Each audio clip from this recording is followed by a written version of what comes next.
The journey of the human soul, from the mysterious and sacred moment of conception to its final destiny in eternity, is accompanied by a discreet yet powerful and constant celestial presence, the guardian angel. Contrary to popular belief, this guardian is not assigned to us at the moment of physical birth, but rather at the moment life begins to pulse in the mother's womb, when God infuses the soul and simultaneously designates an angelic companion to watch over this new existence. From that first instant, even when the human being is just a tiny embryo, they already possess an immortal soul and a dedicated protector, whose mission will endure throughout earthly life and extend beyond the veil of death. The primary mission of the guardian angel is multifaceted. They are a protector against spiritual and sometimes physical dangers, a guide illuminating the conscience and inspiring good thoughts and decisions aligned with the divine will, and an intercessor, presenting our prayers and needs before the throne of God.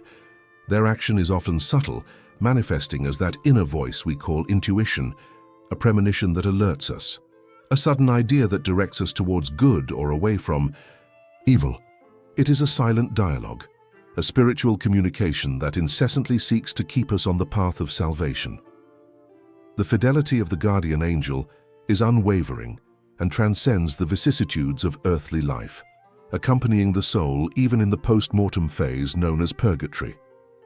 It is crucial to understand that purgatory is not a final destination comparable to heaven or hell, but rather a transitory state of purification.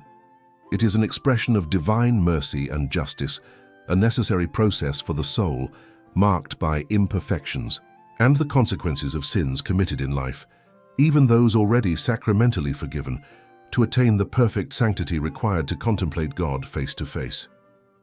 The beatific vision demands absolute purity, and purgatory is the means by which the soul divests itself of every remnant of disordered attachment, selfishness, and the sequels of sin, becoming fit for definitive union with infinite love. Within this state of purification, a notable phenomenon occurs. As the soul is purified and approaches holiness, its spiritual perception sharpens, allowing it to recognize and see its guardian angel. This presence, previously felt more intuitively, becomes a visible reality, a consolation and a testimony to God's closeness, even amidst the purifying suffering. Mystical accounts and spiritual traditions describe purgatory not as a monolithic place, but as a state with different levels or stages of purification suited to the diverse needs of each soul. The intensity and nature of the purifying suffering vary according to the gravity and quantity of faults committed and not sufficiently expiated during earthly life. Some visions, like those attributed to Gloria Polo, compare this structure to a complex beehive where souls are grouped according to their spiritual debts. The essential suffering in purgatory, common to all levels, is the temporary deprivation of the vision of God, a piercing pain for the soul that already knows and loves Him and ardently longs for union. To this principal pain are added others, specific to each level, which function as a remedy to heal the disorders left by sin. The deepest level, known as lower purgatory or great purgatory, is described as the most severe and prolonged.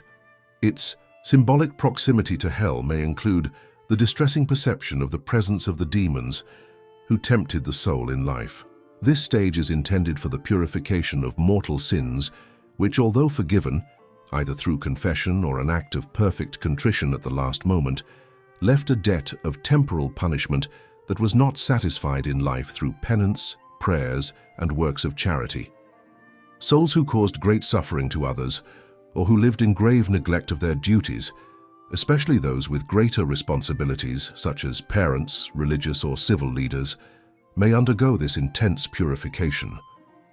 The root of all need for purgation ultimately lies in a failure in the first commandment, not loving God above all things, allowing the self, creatures, or material goods to occupy the central place in life. Private revelations, such as those made to St. Francis of Rome, suggest specific and symbolic durations for this purification, like the 7 years per mortal sin, and mention internal divisions within this level, with more severe penalties. For those who received more light and grace, like priests and religious, and did not correspond to them. Despite the intensity of the suffering, often described with the image of purifying fire, a fire of love and justice, distinct from the fire of hatred of hell, souls in purgatory do not despair. Illuminated by the divine light concerning their own condition and the holiness of God, they accept and even desire this purification as the only path to eternal happiness, adhering humbly to divine justice. Above lower purgatory lies middle purgatory. Here purification focuses on unexpiated venial sins, imperfections, less serious disordered attachments, and the satisfaction of the remaining temporal punishment for mortal sins already forgiven, whose guilt has been remitted, but whose reparation was incomplete. Accounts symbolically describe the sufferings of this level through images like lakes of ice-cold water, boiling pitch, or molten metals, representing the purification of faults such as impatience, murmuring, spiritual sloth, vanity, small failures in charity, excesses in illicit pleasures, or negligence in prayer and work. It is from this level onwards that souls begin to receive more frequently the consoling visits of the Virgin Mary, Mother of Mercy, who intercedes for them, and especially on her liturgical feasts, frees a great number of souls. Angelic presence also intensifies. Besides the personal guardian angel, who actively accompanies the soul, other angelic hierarchies may act, as mentioned by St. Francis, assisting in the transition between stages and offering relief. St. Michael the Archangel, the Prince of the Heavenly Host, plays a crucial role, visiting purgatory and being responsible for leading the already purified souls to the glory of paradise. His beauty and power are frequently highlighted in the testimonies of souls. And finally, there is upper purgatory, often called the purgatory of desire or anti-purgatory.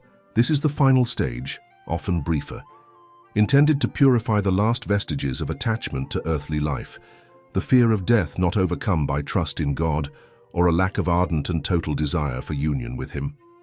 Even souls who loved God and lived relatively virtuously may need to pass through this final purification to completely detach themselves and desire God alone.